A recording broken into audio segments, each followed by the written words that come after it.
매일 성경과 함께하는 아름빛 교회 말씀 묵상 아름빛 바이블 키트 시간입니다.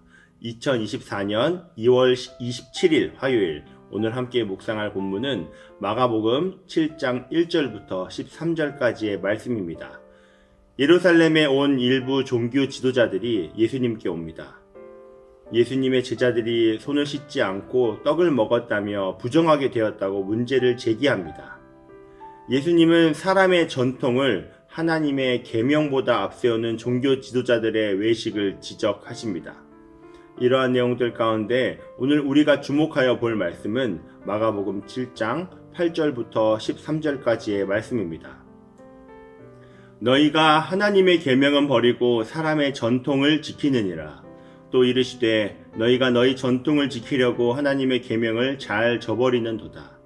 모세는 내 부모를 공경하라 하고 또 아버지나 어머니를 모욕하는 자는 죽임을 당하리라 하였거늘 너희는 이르되 사람이 아버지에게나 어머니에게나 말하기를 내가 드려 유익하게 할 것이 고르반 곧 하나님께 드림이 되었다고 하기만 하면 그만이라 하고 자기 아버지나 어머니에게 다시 아무것도 하여 드리기를 허락하지 아니하여 너희가 전한 전통으로 하나님의 말씀을 폐하며 또 이 같은 일을 많이 행하느니라 하시고.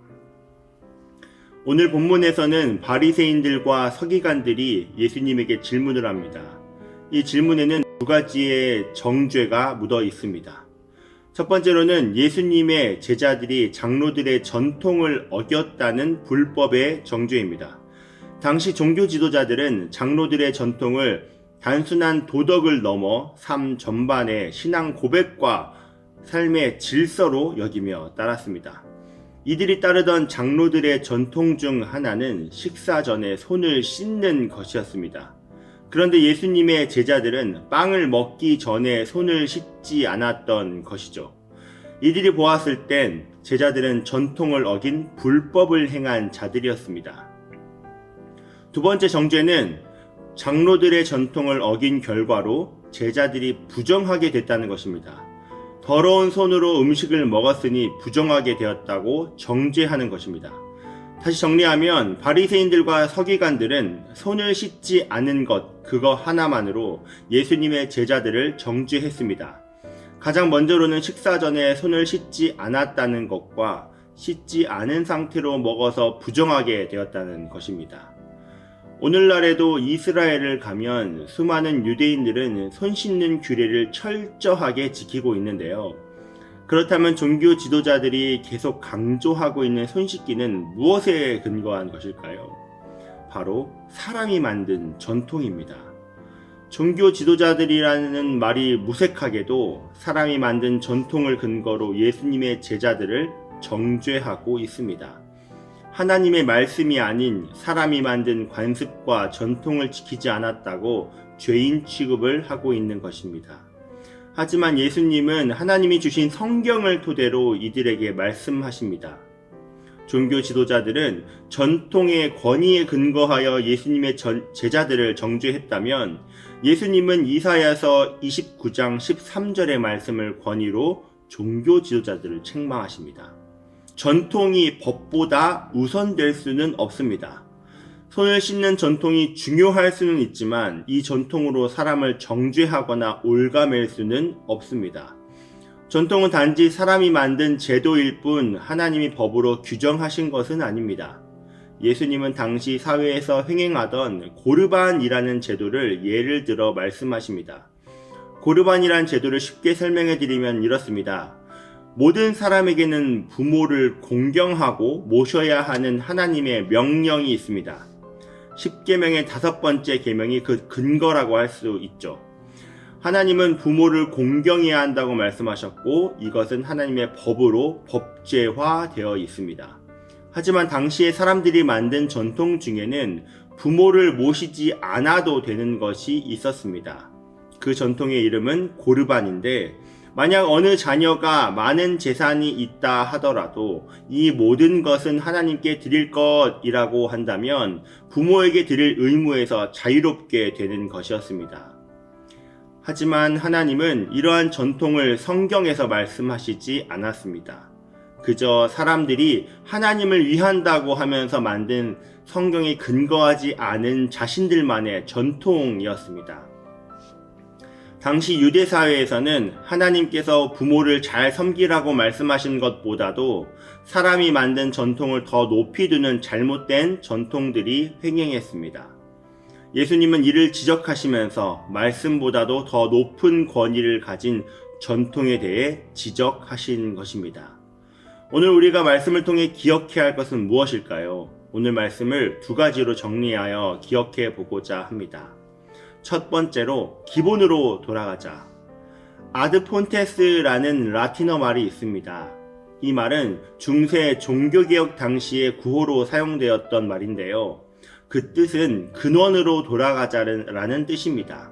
다시 말해 아드 폰테스는 기독교 신앙의 원천인 성경으로 돌아가자라는 뜻입니다. 우리가 뿌리를 두어야 할 곳은 사람의 전통과 방식이 아니라 하나님의 말씀입니다. 종교개혁이 일어나게 된 계기는 다름 아닌 면죄부 때문이었습니다. 사람이 죽으면 연옥에 가고 이 세상에 있는 사람이 연옥에 있는 사람을 위해 헌금을 내면 천국에 간다는 것 때문에 수많은 사람들은 면죄부를 사려고 혈안이 되어 있었습니다. 하지만 연옥도 면죄부도 그 어느 것 하나도 성경에는 없는 사람이 만든 전통과도 같은 것이었죠. 그래서 당시 일어났던 아드 폰테스 구호는 말씀으로 돌아가자. 우리가 결국 뿌리를 두어야 하는 곳은 하나님의 말씀이다. 라는 구호를 외치게 된 것입니다. 우리의 삶도 그렇습니다. 우리의 신앙도 그 어떠한 전통과 방식의 근거를 두는 것이 아니라 하나님의 말씀에 근거를 두어야 합니다.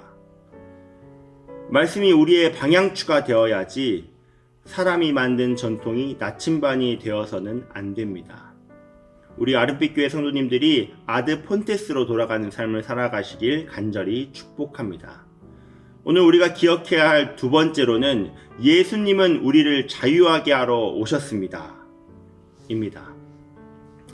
바리새인들과 서기관들은 전통을 어겼다는 이유로 정죄를 합니다.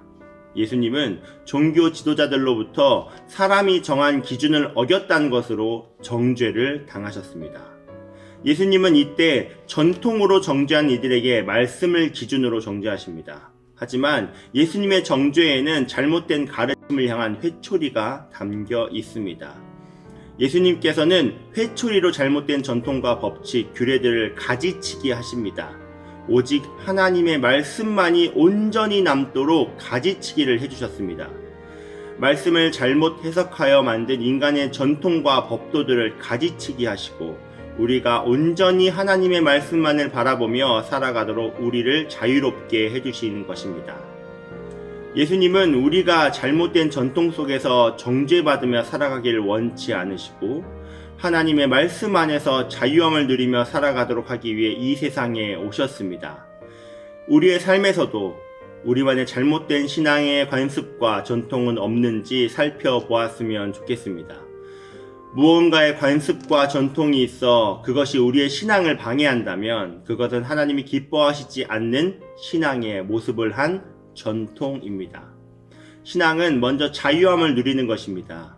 우리의 삶을 옥죄거나 힘들게 하는 것은 올바른 신앙의 모습이 아닙니다. 예수님은 우리에게 자유를 주시기 위해 오셨습니다. 갈라디아서 5장 17절입니다. 그리스도께서 우리를 자유롭게 하려고 자유를 주셨으니 그러므로 굳건하게 서서 다시는 종의 멍에를 매지 말라. 사랑하는 아름빛 교회 성도님들, 오늘 말씀을 정리하면서 두 가지를 기억했으면 좋겠습니다. 말씀으로 돌아가고 말씀으로 자유한 하루를 보내시길 축복합니다.